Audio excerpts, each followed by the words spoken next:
कि चमार रेजिमेंट को दोबारा फिर से बहाल किया जाए। चमार रेजिमेंट हक है हमारा, पहले था फिर क्यों हटा दिया जाए। कि अंग्रेज ने गठन किया, अंग्रेज के खिलाफ सुभाष चंद्र बोस से मिलकर अंग्रेजों से लड़ा चमार रेजिमेंट। इसके कारण अंग्रेजों ने गद्दार घोषित करके भंग दिया। और आज तक ये गद्दार के सुभाष चंद्र बोस की कहानियाँ पढ़ते हैं, आज़ाद हिंद फौज की कहानियाँ पढ़ते हैं, पर चमार रेजिमेंट को कहीं पढ़ाया नहीं जाता और नहीं सम्मान दिया गया है। तो दो है कि यहाँ के लोग, यहाँ की सरकार जातिवादी है और कहीं ना कहीं हम लोग कायर हैं। मनोज भारती के चमार के नाम से हीन भावना नहीं होता है, हम तो ब्रांड हैं, ब्रांड हम खुलेआम बोलते हैं और लोगों को सिखाएंगे कि तुम अपने आप को ब्रांड समझना। किस चीज़ का ब्रांड? बुद्ध को, सिद्धांत को आगे बढ़ाने वाला ब्रांड, बाबा साहब बी आर अम्बेडकर के सिद्धांत को आगे ले चलने वाला ब्रांड अगर कोई है तो ये चमरान ब्रांड। पूछना चाहता हूँ चिराग पासवान जी से, कोई इतिहास नहीं पढ़े हैं? अगर वो जातिवादी नहीं है तो चमार रेजिमेंट के बारे में उनको आवाज़ उठाना चाहिए था। जीतन राम मांझी जी मुख्यमंत्री रहे, विधानसभा में उनको एक विधेयक पारित करके पार्लियामेंट में भेजना चाहिए था कि चमार रेजिमेंट को क्यों अब तक गद्दार की सूची में रखे हुए, क्यों प्रतिबंध बना के रखे हुए। अभी हम बिहार के औरंगाबाद जिला के दाऊदनगर में मैं मौजूद हूँ और यहाँ पर जो है चमार रेजिमेंट को लेकर जो है समता मूलक संग्राम दल के राष्ट्रीय अध्यक्ष मनोज भारती के द्वारा यहाँ पर जो है अभियान चलाया जा रहा है। और इस महारैली में जो है सैकड़ों लोग शामिल हैं और इस रैली में जो है नवयुवक भी शामिल है। दिखा दीजिएगा प्रीतम सर, सारे के सारे लोग जो है नवयुवक हैं। इन लोगों से जो है हम चमार रेजिमेंट पर बाइट लेते हैं कि ये जो है चमार रेजिमेंट को लेकर क्या कहते हैं और क्या सोच है। चमार रेजिमेंट को लेकर क्या कहिएगा? चमार रेजिमेंट को लेकर हम यही कहेंगे कि हमारा चमार रेजिमेंट 1943 में लागू हुआ था और अब हटा दिया गया। हम यही मांग करना चाहते हैं सरकार से कि चमार रेजिमेंट अब क्यों हटा दिया गया, अब काहे हटा दिया गया। हम चमार रेजिमेंट को फिर से लेना चाहते हैं। यही के लिए हम लोग यहाँ पे आज चमार रेजिमेंट महारैली हो रहा है, तो हम लोग यहाँ पर जुटे हुए हैं और सरकार से हमारी यही मांग है कि चमार रेजिमेंट को दोबारा फिर से बहाल किया जाए। चमार रेजिमेंट हक है हमारा, पहले था फिर क्यों हटा दिया गया, इसलिए आज रैली हो रहा है चमार रेजिमेंट महारैली। तो हम लोग सब जुटे हैं और यहाँ क्या फायदा क्या होगा अगर चमार रेजिमेंट लागू हो जाता है? चमार रेजिमेंट बहाल होने से यही फायदा है कि हमारे भाइयों के अधिकतर मतलब वहाँ पे बॉर्डर पे अथी मिलेगा, जॉब मिलेगा और हमारा समाज जो बिछड़ा हुआ है एकजुट होगा और सबको नौकरी वोकरी मिलेगा। यही होगा, चमार रेजिमेंट से यही फायदा है और चमार रेजिमेंट हक है हमारा और चमार रेजिमेंट मिलना चाहिए और लेके रहेंगे।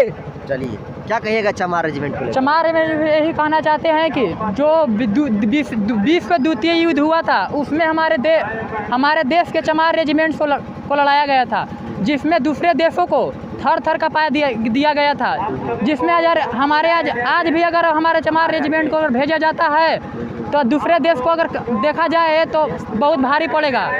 अगर हमारा चमार रेजिमेंट को बहाल किया जाए तो दूसरे देश को थर थर कांपने की मौका मिलेगी। और यहाँ पर जो है समता मूलक संग्राम दल के राष्ट्रीय अध्यक्ष मनोज भारती के द्वारा चमार रेजिमेंट की मांग को लेकर आज महारैली हो रही है। आज इसी मुद्दे पर लेकर जो है मनोज भारती से जो है चमार रैली को लेकर हम पूछेंगे। सर चमार रेजिमेंट को लेकर क्या कहिएगा सर?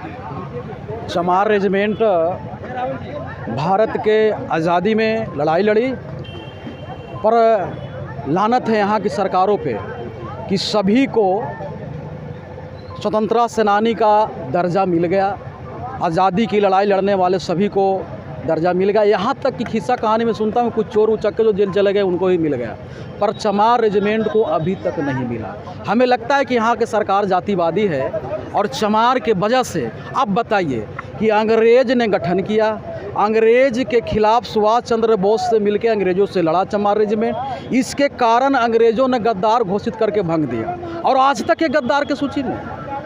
ये भारत सरकार को शर्म नहीं लगता कि अपने लोगों को इतिहास क्या पढ़ाएगा?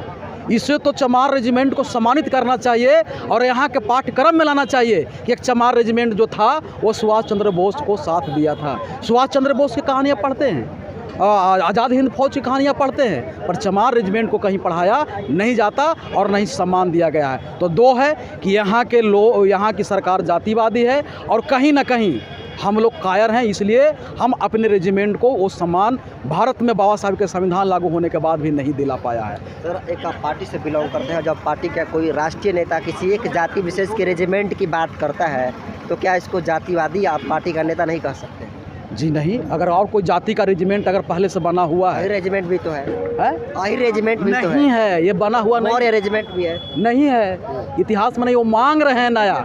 1952 में भारतीय पार्लियामेंट ने पारित कर दिया है कि अब जाति के नाम पे कोई रेजिमेंट नहीं बनेगा, पर चमार रेजिमेंट अब नहीं है, पहले से है, तो अब नहीं बन सकता, वो अलग बात है। यही रेजिमेंट कहाँ भारत में है? वो तो मांगा बनाने का वो मांग कर रहे हैं, मांगे, अच्छी बात है, मांगना चाहिए। बहुत सारे जो है बहुजन के नेता है, सांसद, मंत्री, विधायक हैं, लेकिन इस मुद्दे पर कोई प्रमुखता रूप से नहीं बोल पा रहा है।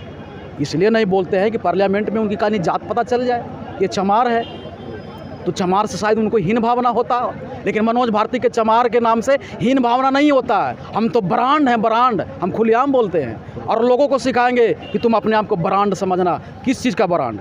बुद्ध को, सिद्धांत को आगे बढ़ाने वाला ब्रांड, बाबा साहब BR अम्बेडकर के सिद्धांत को आगे ले चलने वाला ब्रांड अगर कोई है तो ये चमरान ब्रांड है, और इसी में क्षमता है कि समतामूलक समाज को स्थापित कर सकता है। बाकी तो जातिवादी है। मैं पूछना चाहता हूँ चिराग पासवान जी से, कोई इतिहास नहीं पढ़े हैं? अगर वो जातिवादी नहीं है तो चमार रेजिमेंट के बारे में उनको आवाज़ उठाना चाहिए था। जीतन राम जी मुख्यमंत्री रहे, विधानसभा में उनको एक विधेयक पारित करके पार्लियामेंट में भेजना चाहिए था कि चमार रेजिमेंट को क्यों अब तक गद्दार की सूची में रखे हुए, क्यों प्रतिबंध बना के रखे हुए। तो ये लोग तो खुद जातिवादी है। मतलब बहुजन का कोई नेता नहीं बोल पा रहा है, नहीं बोल पा रहा है। लेकिन विगत दिनों बक्सर में भीम आर्मी प्रमुख चंद्रशेखर आज़ाद आए थे और उन्होंने भी जो है चमार रेजिमेंट की मांग करी थी। तो रैली कर लें, क्या दिक्कत है? चमार रेजिमेंट के नाम पर रैली कर लें। क्या लगता है कि आपकी आवाज़ उठाने के बाद सरकार सुनेगी और उस पर कुछ एक्शन होगा? ये तो हमारी जनता बताएगी। अगर जनता हमारे साथ होंगे तो सरकार, अगर नहीं सुनेगी तो जनता के बल पर सरकार को कबाड़ के हम ही सरकार बना देंगे। ये लोकतंत्र में अधिकार है, बाबा साहब के वोट दिया हुआ है, जिसके पास वोट होगा वो सरकार बनाएगा। हमारी बात सुनो, नहीं सुनोगे तो सरकार बनाएंगे, इसी मुद्दे पर चुनाव लड़ेंगे। तो ये थे मनोज भारती, जो समतामूलक संग्राम दल के राष्ट्रीय अध्यक्ष हैं और इस औरंगाबाद के दाऊदनगर में जो है चमार रेजिमेंट की मांग को लेकर आए हैं। बाकी मैं नरेंद्र बसंतु, कैमरे पर साथी हैं, धन्यवाद। मनोज भारती ने ये जो अपना मिशन शुरू किया हुआ है, इसको हम लोग पूरा करने के लिए पूरा कृत संकल्पित है। समतामूलक संग्राम दल के लोग, बिहार के धरती से यह आवाज़ उठी है और पूरे देश में यह लहर के तरह यह फैलेगी और चमार रेजिमेंट को खोई हुई प्रतिष्ठा वापस लाएगी। ये समतामूलक संग्राम दल और मनोज भारती जी के नेतृत्व में। क्या परिचय सर? मैं अशोक कुमार प्रियदर्शी, समतामूलक संग्राम दल का मुख्य सलाहकार राष्ट्रीय स्तर पर मैं हूँ। धन्यवाद। और सारे नेता हैं समतामूलक, क्या कहिएगा चमार रेजिमेंट? चमार रेजिमेंट जो है ये देश के अंदर तो पहले था ही, आज भी हमारे जो राष्ट्रीय अध्यक्ष जी आवाज़ जो उठाए हैं, इसको जनता के मूव से और जनता के एथी से लगता है कि हम लोग इसमें ज़रूर कामयाब होंगे और राज्य ही नहीं पूरे देश में फिर हमारा चमार रेजिमेंट कायम होगा। ये हम लोगों का पूर्ण संकल्प है। इन्हीं एथी में मुहिम में हम लोग लगे हुए हैं और इसको हम लोग कदापि छोड़ेंगे नहीं, इसको लेकर ही रहेंगे, चाहे सरकार सुने या ना सुने, लेकिन हमारी लड़ाई जारी रहेगी। क्या परिचय सर? हमारा डॉक्टर सुरेंद्र कुमार दास और राष्ट्रीय सचिव है ये समतामूलक संग्राम दल के। बहुत बहुत धन्यवाद सर।